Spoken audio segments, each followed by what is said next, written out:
नाजरीन अस्सलाम वालेकुम। इनसाइड न्यूज के नए प्रोग्राम के साथ मैं हूं इब्राहिम राजा और आज हम आपको जीएचक्यू और इमरान खान साहब से जुड़ी 3 बड़ी खबरों की अंदरूनी कहानी सुनाएंगे। इनमें पहली खबर जनरल कमर जावेद बाजवा और चीफ जस्टिस के मुतल्लिक है, क्योंकि अब एक इंतहाई मानी खेज किस्म की मुलाकात हुई है। यह मुलाकात किस घर पर हुई, इस मुलाकात में कौन कौन शरीक था और 41 मिनट तक इस मुलाकात के दौरान कौन आता जाता रहा, इसकी पूरी दिलचस्प कहानी आज आपके सामने रखेंगे। आज की दूसरी बड़ी खबर परवेज इलाही के एक बड़े भयानक किस्म के राज के मुतल्लिक है। परवेज इलाही ने कैमरों के सामने और उसके बाद कैमरों के पीछे दोबारा से क्या एक बहुत बड़ा एडवेंचर किया, और इस एडवेंचर से पहले वो किसके हाथों यरगमाल बने हुए थे, उन्हें किस किरदार की 2 फोन कॉल्स आई, इन कॉल्स का जीएचक्यू से क्या ताल्लुक है और अब परवेज इलाही क्या नया मिस एडवेंचर करने वाले हैं, इसकी पूरी तफसील भी आपको बताएंगे। और आज की जो तीसरी खबर है ये एक मिस्टीरियस कैरेक्टर से जुड़ी हुई है, एक इंतहाई पुरस्कार शख्स से जुड़ी हुई ये खबर है। और यह खबर पंजाब असेंबली को टूटने से रोकने के मुतल्लिक है, क्योंकि अब एक मिस्टीरियस कैरेक्टर को लॉन्च किया गया है और उसे यह मिशन दिया गया है कि तुमने पंजाब असेंबली को टूटने से बचाना है। यह शख्स अचानक कहां पहुंचा और फिर एक हसास इमारत में तकरीबन 71 मिनट तक क्या कुछ होता रहा, और फिर पंजाब असेंबली को बचाने के लिए किस किस्म का फार्मूला सामने लाया गया, उसकी अंदरूनी कहानी भी आपको बताएंगे। हमारे जिन दोस्तों ने अब तक हमारे चैनल को सब्सक्राइब नहीं किया उनसे हम कहेंगे कि हमारे चैनल को सब्सक्राइब कर लें ताकि उन्हें अहम मालूमात बर वक्त मिलती रहें। अब वापस आते हैं आज के मौजू पर। सबसे पहले आपको परवेज इलाही के नए इंटरव्यू के मुतालिक एक बड़ी ब्रेकिंग न्यूज से आगाह करते हैं, क्योंकि अब परवेज इलाही ने अपना जो नया इंटरव्यू है, जो दोबारा से वो कैमरों के सामने आए हैं आज के दिन में, अब उन्होंने आज के दिन में नए army chief general Asim Munir के मुतालिक भी एक बहुत बड़ा इंकशाफ कर दिया है। इसी वजह से अब ये आज की एक बहुत बड़ी ब्रेकिंग न्यूज बन चुकी है। अब परवेज इलाही ने आज के दिन में क्या 3 बड़े इंकशाफात किए, जिनमें एक इंकशाफ नए आर्मी चीफ के मुतालिक भी है। ये तीनों इंकशाफात मुख्तसरन आपके सामने रखते हैं।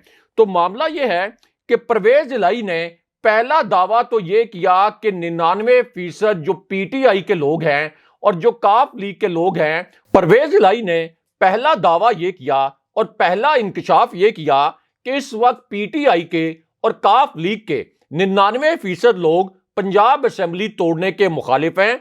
अगरचे उनका यह दावा गलत है और इस हवाले से हकाइक आपके सामने रखेंगे, लेकिन पहले आपको जरा परवेज इलाही का जो नया मिस एडवेंचर है, जो कि उन्होंने एक खास शख्सियत के कहने पर किया है आज के दिन में दोबारा, उसकी तफसील आपके सामने रखते हैं। तो परवेज इलाही कहते हैं और यह दावा करते हैं कि 99% लोग जिनका ताल्लुक पीटीआई से और काफ लीग से है, ये इस वक्त पंजाब असेंबली तोड़ने के मुखालिफ हैं। उसके बाद परवेज इलाही दूसरे नुक्ते में यह कहते हैं कि मैंने इमरान खान साहब को यह कहा था कि खुदा के लिए आप सिर्फ 12 दिन तक पंजाब असेंबली ना तोड़ें और मुझे कुछ सामान तो समेट लेने दें। यानी आप बहाने देखें चौधरी परवेज इलाही के कि वो ये कहते हैं कि मैंने पंजाब असेंबली से अपना कुछ सामान समेटना है, तो इसलिए अब आप 12 दिन तक असेंबली तहलील ना करें। हालांकि इसके पीछे एक बड़ी पुरस्कार वजह है, और वो वजह यह थी कि परवेज इलाही ये चाहते थे कि इन 12 दिनों के अंदर एस्टैब्लिशमेंट कोई इंटरवेंशन करे या पीडीएम को कोई ऐसा मूव करने का मौका मिल जाए कि किसी तरीके से वो पंजाब असेंबली को बचाने के लिए कोई मूव करे और मेरी वजारत आला कायम रहे। हालांकि इमरान खान साहब के बगैर उनकी सियासत मुकम्मल तौर पर दफन हो जाएगी। लेकिन उसके बाद परवेज इलाही ने अब्बा जी का लफ्ज इस्तेमाल किया। अब यह भी एक बड़ी मजे की कहानी है कि परवेज इलाही आज के इंटरव्यू में यह लफ्ज इस्तेमाल करते हैं कि एक शख्सियत ऐसी है जो कि इस वक्त अब्बा जी बनी हुई है। अब परवेज इलाही ने इस शख्सियत की जानिब इशारा करते हुए कहा कि यह एक ऐसी शख्सियत है जिसके इमरान खान साहब बहुत मुखालिफ हैं, और इनकी मुखालफत की वजह यह है कि ये जो अब्बा जी हैं इनकी एक खुफिया मुलाकात हुई।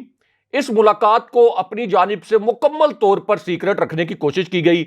एक बड़ा खौफनाक किस्म का यह सीक्रेट मिशन था। और फिर इमरान खान साहब के पास एक हसास इंफॉर्मेशन पहुंच गई। अब यह इंफॉर्मेशन कहां से पहुंची? चूंकि इमरान खान साहब प्राइम मिनिस्टर रहे हैं और अभी भी बहुत से इदारों में बहुत से ऑफिसर ऐसे हैं जो कि इमरान खान साहब तक हसास नोयत की इतलात पहुंचा देते हैं। बिल्कुल उसी तरह जैसे इमरान खान साहब पर कातलाना हमला जब प्लान किया गया था, तो इमरान खान साहब को एक इंटेलिजेंस ऑफिसर ने असल में यह मैसेज पहुंचाया था कि खान साहब, आपके ऊपर कातलाना हमले का प्लान बन चुका है।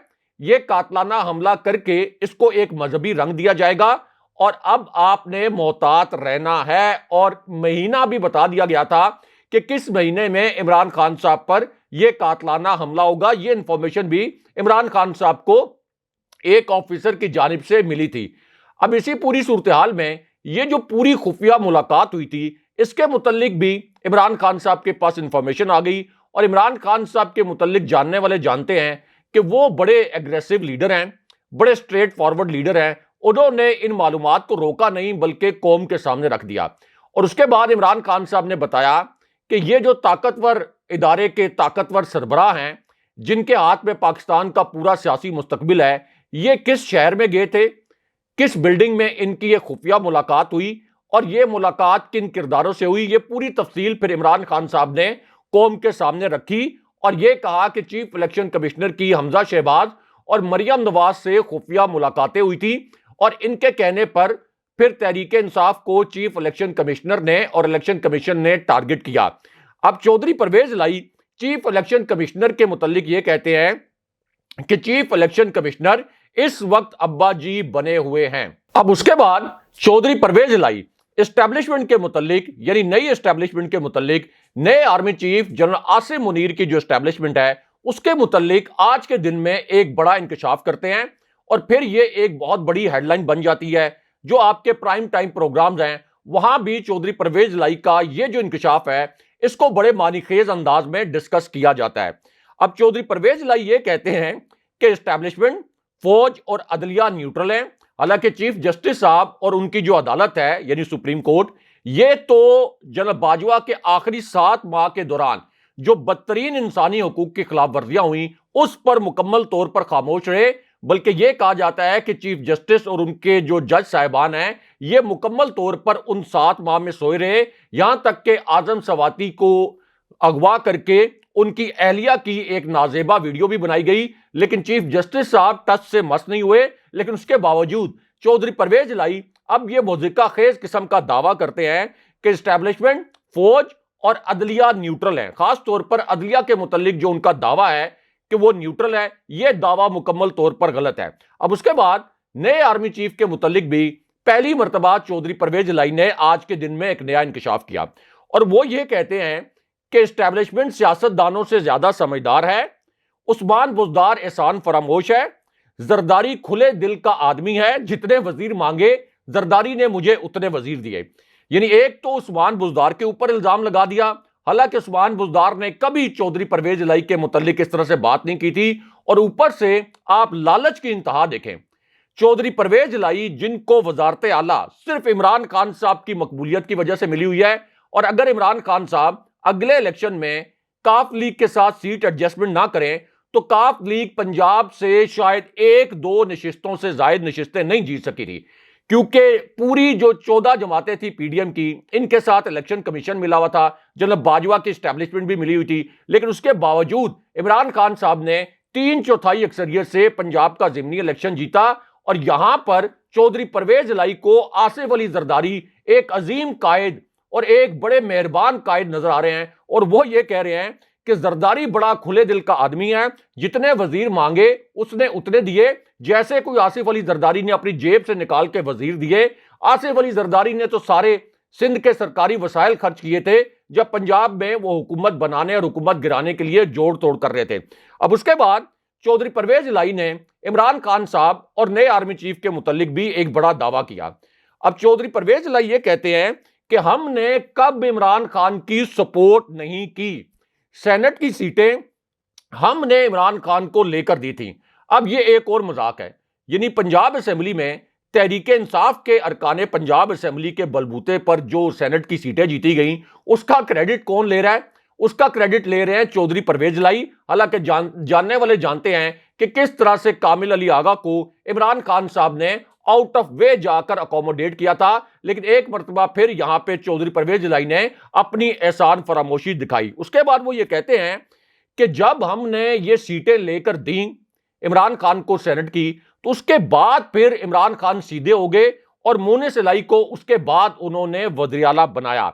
उसके बाद वो ये कहते हैं कि पीटीआई और इमरान खान के इर्द गिर्द के लोग जो मेरे मुखालिफ भी थे, उन लोगों ने भी फिर इमरान खान साहब को यह मशवरा दिया कि इस वक्त चौधरी परवेज लाई को अगर आप वज़ीर-ए-आला नहीं बनाते तो आपकी पार्टी फारिग हो जाएगी और मुस्लिम लीग नून दोबारा इक्तदार में आ जाएगी। लेकिन उसके बाद चौधरी परवेज लाई नई एस्टैब्लिशमेंट, नए आर्मी चीफ और आप ये कह लें कि जीएचक्यू में होने वाली एक मुलाकात के मुतल्लिक पहली मरतबा एक इंकशाफ करते हैं और उनकी जो पॉलिसी है इस वक्त पंजाब असेंबली तोड़ने के हवाले से, वो भी पहली मरतबा बयान करते हैं। अब चौधरी परवेज लाई पहले नुक्ते में तो ये कहते हैं कि आधा काम तो उस्मान बुज़दार ने खराब किया है। उस्मान बुज़दार लोगों को अंदर करवाता था। इस एहसान फरामोश को यह भी शर्म नहीं आई कि इसके वालिद को मैंने उठा कर रखा। ये तो लोकल बॉडीज का इलेक्शन हार गया था और ये लोगों को जेलों में डलवाता था। अब क्या आप यकीन कर सकते हैं कि उस्मान बुज़दार की इतनी कोई सलाहियत थी, या उस्मान बुज़दार के चेहरे से, उनकी बॉडी लैंग्वेज से या उनके इक़दामात से ऐसा लगता था कि वो चौधरी परवेज लाई के खिलाफ कोई काम करें या वो किसी को जेलों में डलवाएं? लेकिन अब चूंकि सबसे आसान टारगेट उस्मान बुज़दार हैं, सबसे सॉफ्ट टारगेट उस्मान बुज़दार हैं, तो इस वजह से चौधरी परवेज लाई ने आज के दिन में उस्मान बुज़दार पर भी चढ़ाई कर दी। अब उसके बाद परवेज लाई से इमरान खान साहब की जो एक फैसला था कि पंजाब असेंबली वो तहलील करेंगे, इसके मुतल्लिक पूछा गया और यह सवाल किया गया कि क्या आप इमरान खान को यह तजवीज़ दे रहे हैं कि वो असेंबली में वापस आ जाएं? तो इस पर चौधरी परवेज लाई ने कहा कि मैं इमरान खान को कोई तजवीज़ नहीं दे रहा, हम कौमी असेंबली से नहीं जाना चाहते। यानी इमरान खान साहब ने तो यह ऐलान किया कि कौमी असेंबली के हमारे जो अरकान हैं ये तो स्पीकर के पास दोबारा पेश होंगे और दोबारा से अपने इस्तीफे स्पीकर के सामने देंगे। और उसके बाद ये जो एक इन्होंने कानूनी उज़र बनाया हुआ नाम निहाद कि पर्सनली कोई जाती तौर पर अपीयर हो के किसी ने इस्तीफा नहीं दिया था, इस वजह से हमने इस्तीफे मंजूर नहीं किए, तो उस उज़र को भी दूर किया जाएगा। लेकिन चौधरी परवेज लाई कहते हैं कि हम कौमी असेंबली से नहीं जाना चाहते, हम ये चाहते हैं कि अगले इलेक्शन से पहले कुछ करके जाएं। यानी कौमी असेंबली में आप कैसे कुछ कर सकते हैं? आपकी तो हुकूमत नहीं है वफाक में, आप तो शहबाज शरीफ की हुकूमत का हिस्सा नहीं है, तो फिर आपने क्या करना है? यानी आप अंदाजा करें कि किस तरह से ये लोगों को बेवकूफ बना रहे हैं। उसके बाद उन्होंने नए आर्मी चीफ के मुतल्लिक भी एक बड़ा दावा कर दिया। अब चूंकि परवेज लाई को यह पता है कि इमरान खान साहब इस वक्त इतने मकबूल हैं कि अगर वो ये फैसला कर लें कि उन्होंने सीट एडजस्टमेंट नहीं करनी काफ लीग के साथ, और वो ये फैसला कर लें कि पंजाब में काफ लीग जहां उम्मीदवार खड़े करेगी वहां पर तहरीके इंसाफ भी अपने उम्मीदवार खड़े करेगी, तो फिर काफ लीग का पंजाब से मुकम्मल तौर पर सफाया हो जाएगा। यानी हो सकता है कि उन्हें एक नशिस्त भी ना मिले। तो इस वजह से अब चौधरी परवेज लाई नई एस्टैब्लिशमेंट का भी सहारा लेने की कोशिश कर रहे हैं और उसके बाद अब नए आर्मी चीफ के मुतल्लिक भी उन्होंने एक बड़ा इंकशाफ किया। चौधरी परवेज लाई ये कहते हैं और ये दावा करते हैं कि मैं ये समझता हूं कि हम सियासतदानों से एस्टैब्लिशमेंट ज्यादा समझदार है, एस्टैब्लिशमेंट के अंदर जिगरा भी बहुत ज्यादा है, शायद उनकी ट्रेनिंग ही ऐसी है कि उनके अंदर बड़ा जिगरा है और बड़ा हौसला है। उसके बाद चौधरी परवेज लाई कहते हैं कि कल इजलास शुरू होने से पहले हमने इमरान खान साहब को वो चीजें बताई, वो अमूर बताए कि जिनसे इमरान खान साहब को नुकसान पहुंच सकता था, हमारे इत्तेहाद को नुकसान पहुंच सकता था। हमने कोई चीज इमरान खान साहब से नहीं छुपाई और उसके बाद फिर वो एस्टैब्लिशमेंट का जिक्र करते हैं, नई एस्टैब्लिशमेंट का, यानी जनरल आसिम मुनीर की एस्टैब्लिशमेंट का।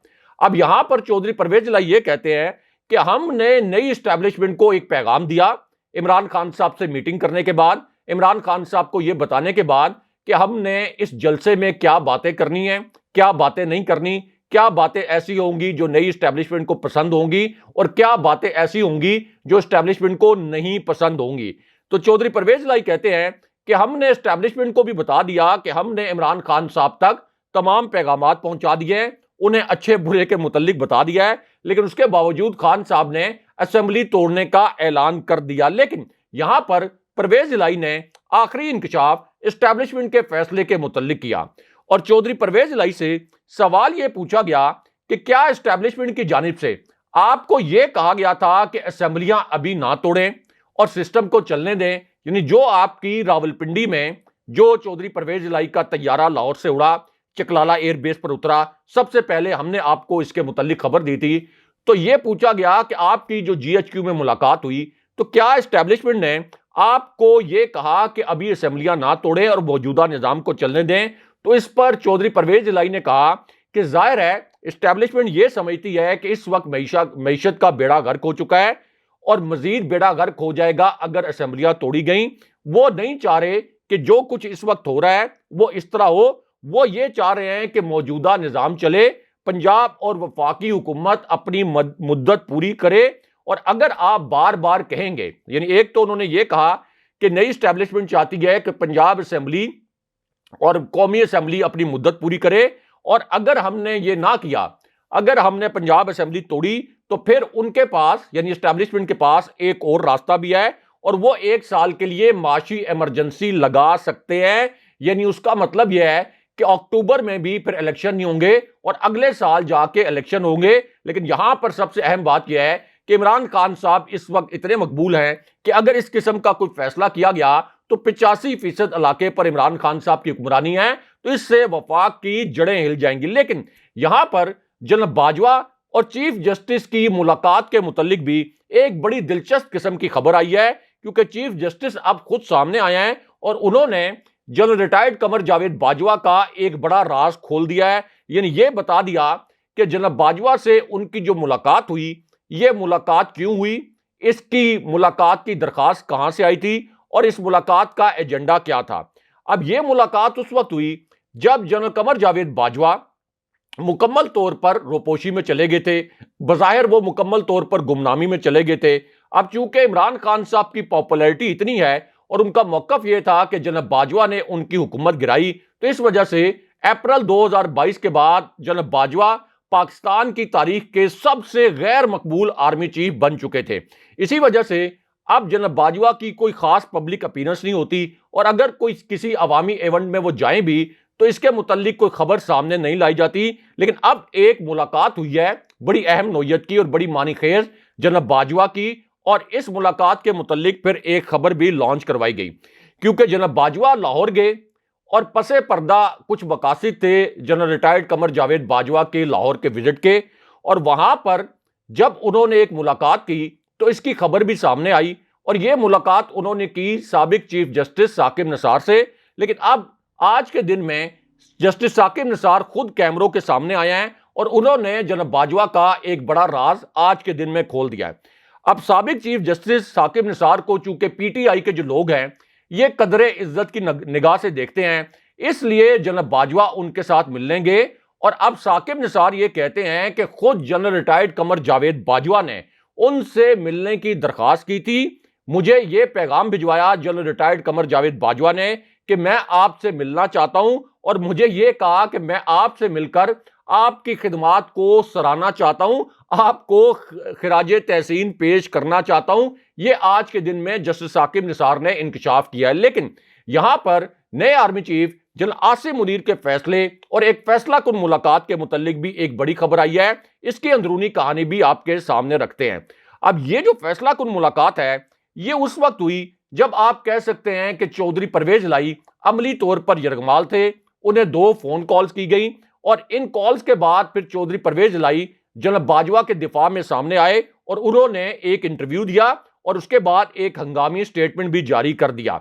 उसके बाद आप ये कह लें कि जब चौधरी परवेज इलाही ने एक तरह से नए आर्मी चीफ को भी ये पैगाम दे दिया कि हम हर सूरत में आपके वफादार और ताबेदार रहेंगे, तो इसी पूरी सिचुएशन में लाहौर में एक नई बड़ी मिस्टीरियस एक्टिविटी हुई है और 5-6 किरदार ऐसे हैं जिनको लाहौर में हंगामी तौर पर बुलाया गया और ये जो सरगर्मी थी ये एक बड़े खास मिशन के मुतालिक थी।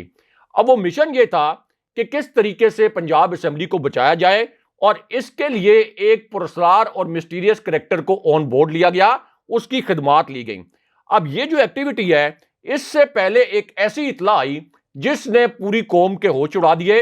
यह खबर भी आपके सामने रखते हैं, क्योंकि एक तरफ शहबाज शरीफ ने हंगामी इजलास बुलाया था। इस इजलास में ख्वाजा साद रफीक, एहसन इकबाल, राना सनाउल्लाह, चौधरी सालिक हुसैन और तारिक बशीर चीमा शरीक हुए और इसमें फिर ऑप्शन डिस्कस किए गए।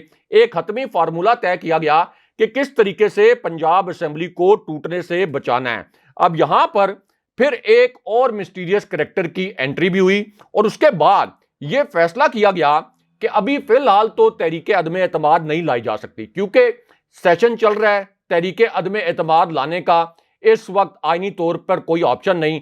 तो फिर फैसला यह किया गया कि अब यह कहा जाएगा चौधरी परवेज इलाही को कि आप एतमाद का वोट लें। और अंदर की खबर यह है कि परवेज इलाही भी यह चाहते हैं कि उन्हें यह कहा जाए कि वो एतमाद का वोट लें और गवर्नर पंजाब उन्हें जब एतमाद का वोट लेने के लिए कहेंगे तो इस तरह से कुछ और दिन पंजाब असेंबली के कायम रहने की उम्मीद बन जाएगी। तो यह एक अंदरूनी कहानी इस इजलास से सामने आई है। लेकिन दूसरी जानिब अब चौधरी शुजात हुसैन को भी लॉन्च किया गया है और उनके जरिए असेंबली बचाने के लिए एक नया फार्मूला जेर बहस लाया गया है। और फिर यह खबर लॉन्च करवाई गई कि परवेज इलाही और चौधरी शुजात हुसैन ने बड़े अरसे के बाद जुम्मे की नमाज इकट्ठे पढ़ी है और अब चौधरी शुजात हुसैन ने अब से कुछ 10 मिनट पहले यह स्टेटमेंट जारी कर दिया कि मुझे आम इलेक्शन भी सितंबर अक्टूबर में नजर नहीं आ रहे और अगर चौधरी परवेज इलाही बेहतर फैसला करें तो ना सिर्फ ये कि वो ये 4-5 माह निकाल सकते हैं, बल्कि आगे जाकर भी परवेज इलाही के लिए वजारत आला का इंतजाम हो सकता है। अगले प्रोग्राम तक के लिए खुदा हाफिज।